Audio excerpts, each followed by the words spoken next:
Yo, so what's up sa inyo mga kabonak, no? And today is today na magre-react tayo sa isang music video siya. At taging controversial siya ngayon at kasi may isang public official na nagsampa ng kaso tungkol sa music video na yon. At yung banda kasing yun, it is named Muni Muni, no? Yung, kung napanood nyo na yung kanta nila na Sanggol, so makaka-relate kayo. And, ayun, papanoorin muna natin yung video yon and then, konting reaction. And babasahin natin yung kanilang statement kung tatanggalin ba nila or hindi. So, tara!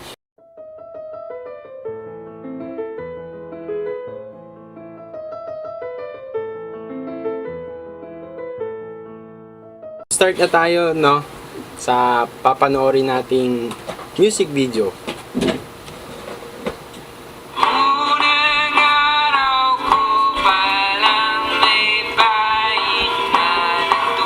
Ay, yung itim, yung mukha ng public official. Basta yung itim ng sanggol.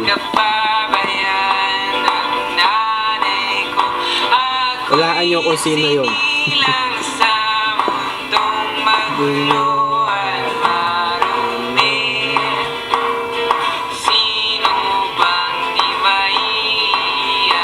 Mukhang kilala ko to.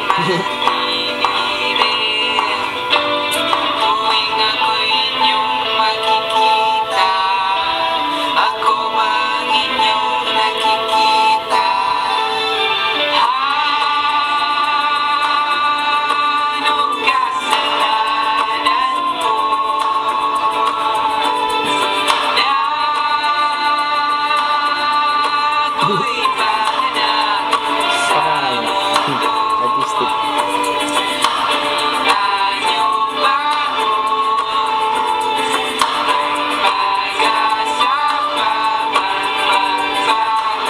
Yung jet ski, oh. China. Diba?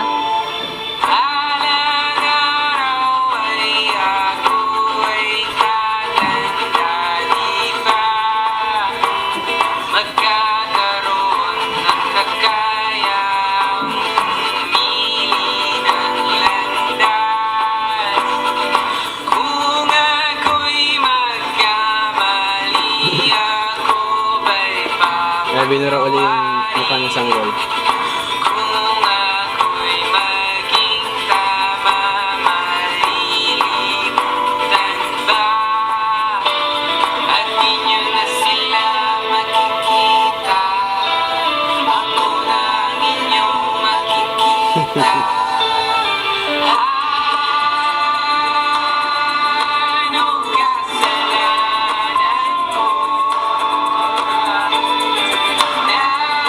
Kilala ko pa. Ay.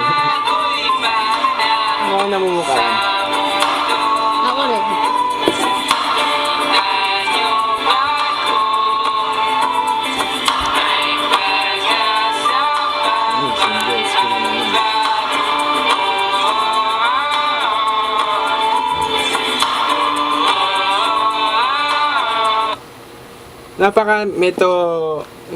Napaka meaningful yung etong part na to kasi ano ba kasi nung 'di ba nung 2016 may nangako na magje-jet ski pero nasaan na nga ba yung jet ski.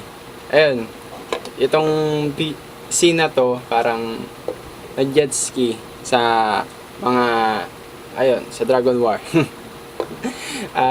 Basta yung napaka meaningful niya.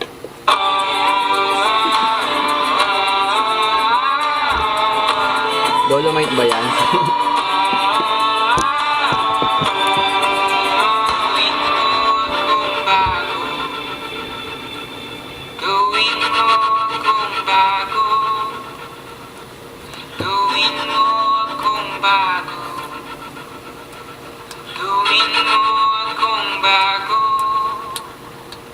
Bigyan mo ako ng kalayaan.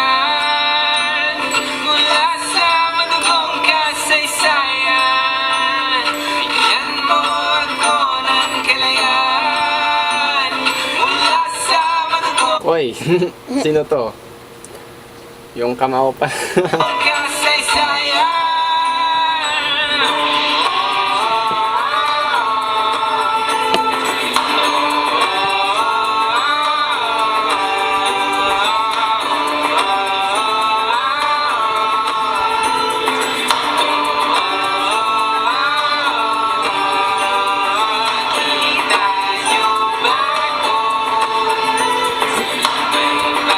Ay, natakpan ang mukha.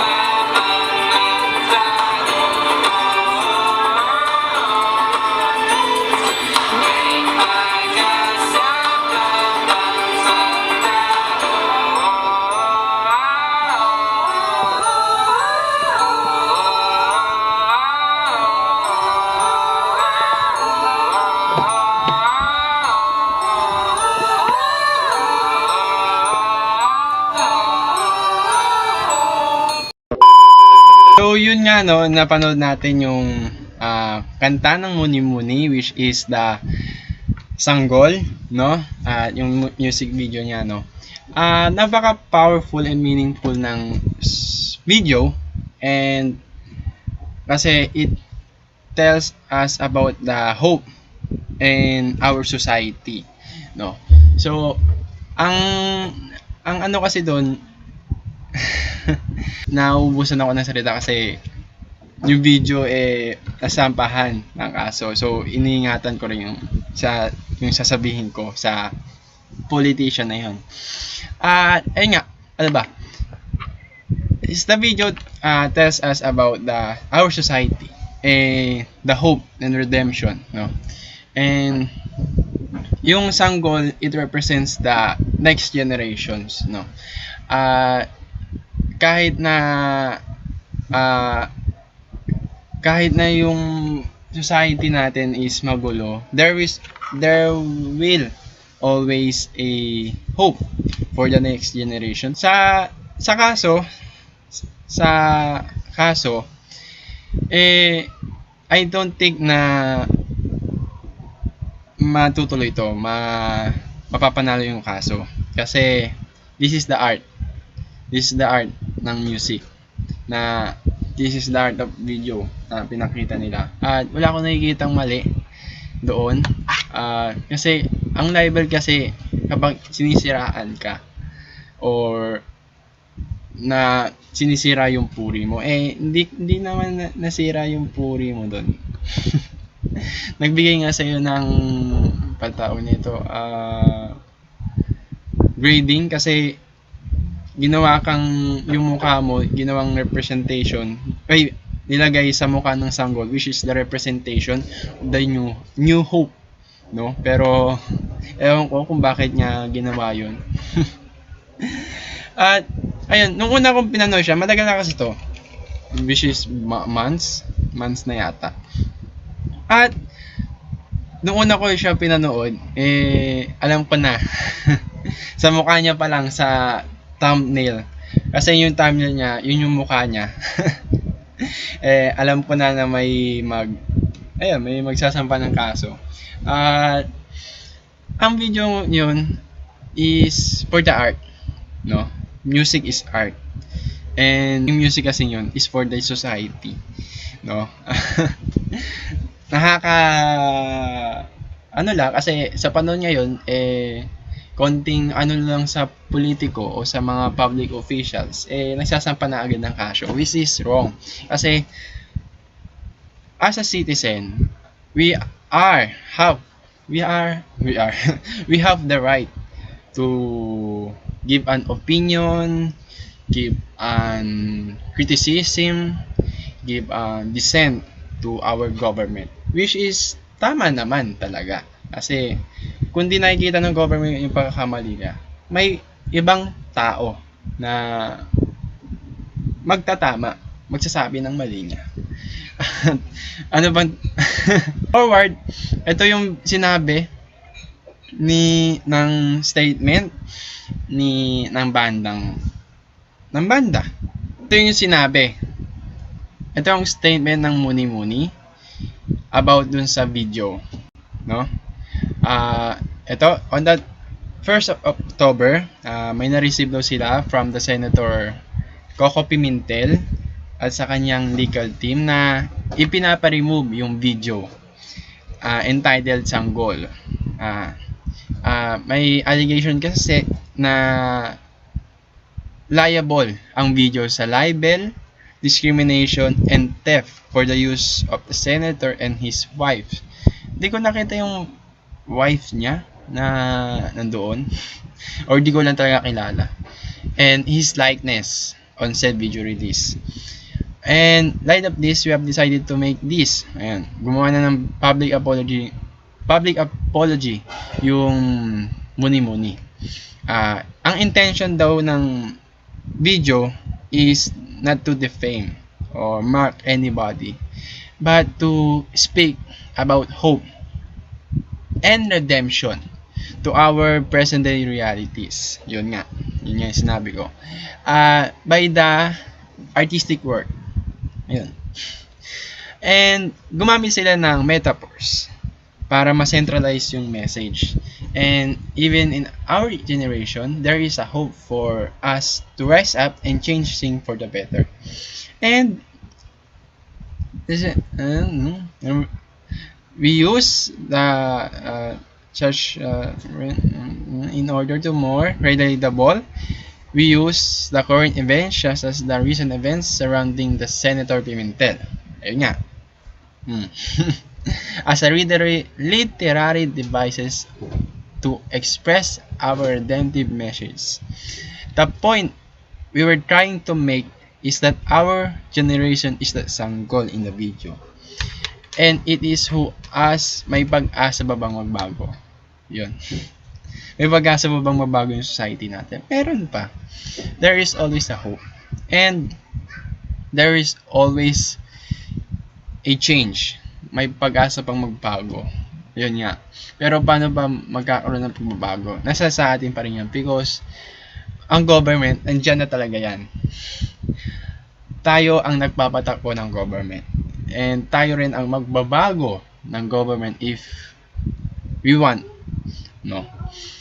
At ayun nga, dagdag pa nila say that this video and song is tied to the video producers and band members' Christian faith. Yan. In which they profess that the genuine individual and the generational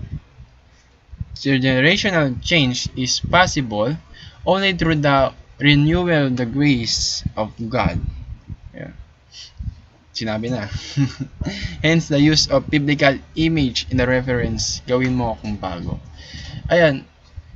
Yun sa nakita nyo kanina, no, yung may papako sa krus, may lyrics na gawin mo akong bago. Ayun, yung sabi ng Muni-Muni, which is redemption. Siguro matagal na hindi nagre-redeem yung society natin. Kaya, ayun, may pag-asa pa. May pag-asa bang mag-redeem? May pag-asa pang humingi ng tawad sa mga ginagawa natin. At patawarin yung mga isa't isa, no? At having said this, though this were our intention, we have hurt and offended the sensibilities of Senator Pimentel and his family. For this, we would like to sorry again. We did not intend to defame, ridicule, discriminate, mock him and his family.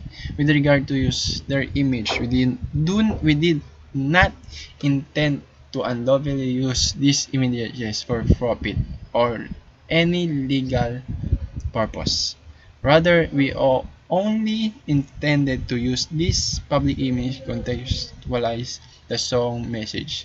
We apologize anything. Ayan, nag-sorry na nga. At nung napanood ko yung video, wala ko naalala na nakamonetize yung video, no? Mayroon pa. Wala eh. Wala din sa last video, wala din sa start video.